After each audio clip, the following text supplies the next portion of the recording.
I don't know how many different versions of Andy Carlson's Purple Haze I've tied over the years, but as of right now, this is my favorite method for tying it. The fly starts with a Falling Mill 50/50 dry fly hook in size 14. After getting the hook firmly secured in the jaws of my tying vise, I load a bobbin with a spool of white UTC 70 denier. Get the thread started on the hook shank, leaving some space behind the eye, and after taking a few wraps rearward, snip off the excess tag. Continue taking thread wraps rearward until your thread hangs at about the midpoint of the hook shank. I really like moose body hair as a tailing material. It's stiff, nicely tapered, and offers a good bit of float to the rear of the fly. Ready a narrow hair stacker, then snip a small clump of the moose body hair free from the hide down close to it.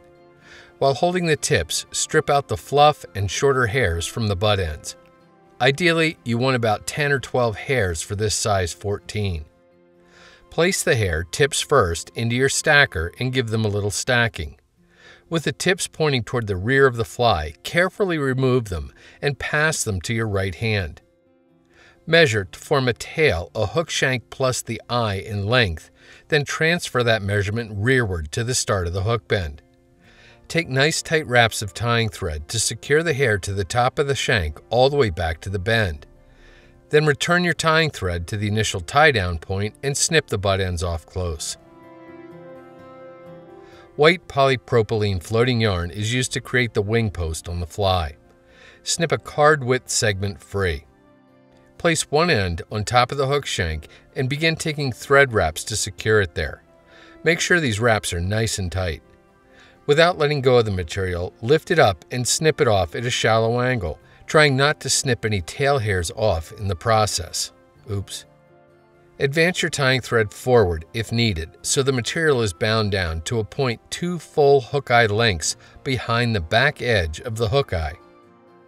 Twist the yarn in a clockwise direction as if you're looking down on it. Then fold it over and let the material furl to form a wing post about a full hook in height. Using a pinch wrap, secure the material firmly to the hook shank immediately in front of the post.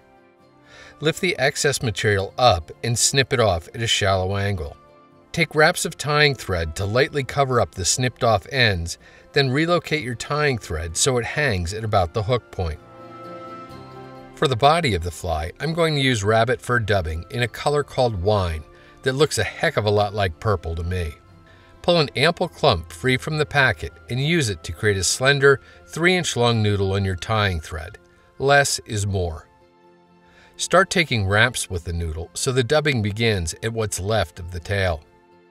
Take touching wraps forward to build up a nicely tapered body on the fly. Continue wrapping in front of the post to cover up the butt ends of polypropylene, then finish with bare thread wraps around the base of the post.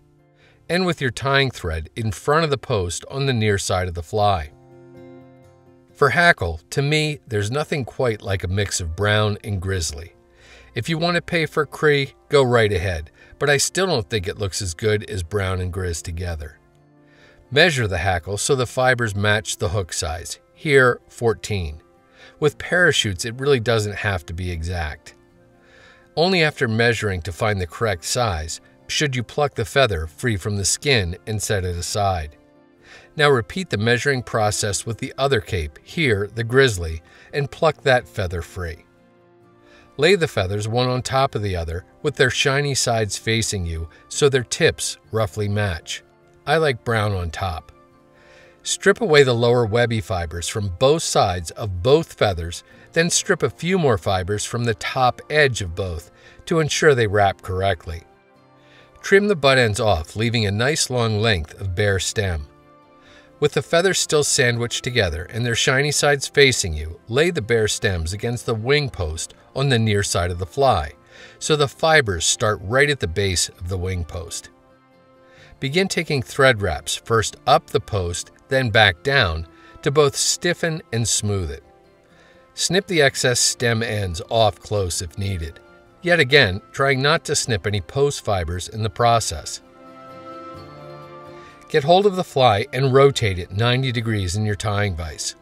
This makes wrapping the hackle a good bit easier. Grab the tip of the top feather with hackle pliers and begin wrapping it around the post behind your tying thread. After 3 or 4 slightly open spiral wraps up the post, anchor the tip of the feather with 2 or 3 turns of tying thread.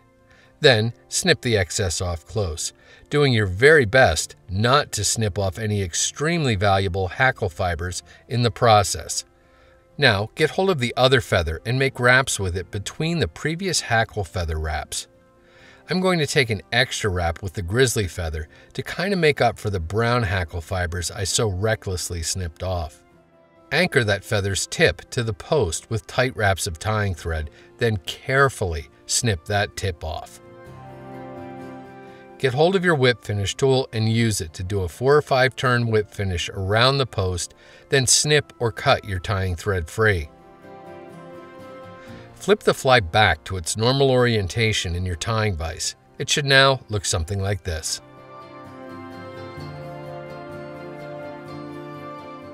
If you have any trapped hackle fibers pointing up, you can snip them off if you like, but it really isn't necessary.